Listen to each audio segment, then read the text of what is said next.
Blessed Sunday mga kasarsa. Ito pala ang nangyari sa aking GCash kagabi. I-share ko na sa inyo para aware din kayo.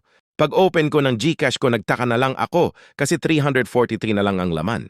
Mayroong nag-auto-debit sa aking GCash since wala naman akong binabayaran sa online and any subscription.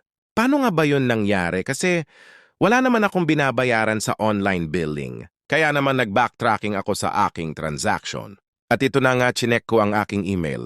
Dito ko nalaman kung anong online payment ang nag-auto-debit sa aking GCash.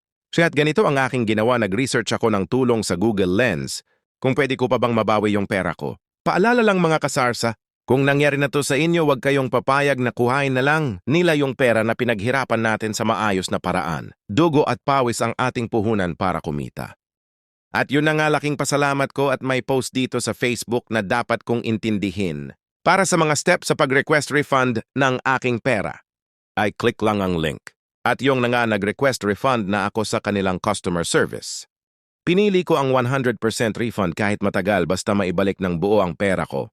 Pero take note lang mga kasarsa, sabi nung ibang naka-experience ng ganito, within 7 days lang naman daw yun mare-refund din naman agad ang pera.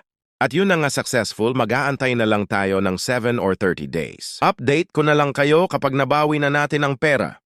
Thank you for watching mga kasarsa. Follow for more.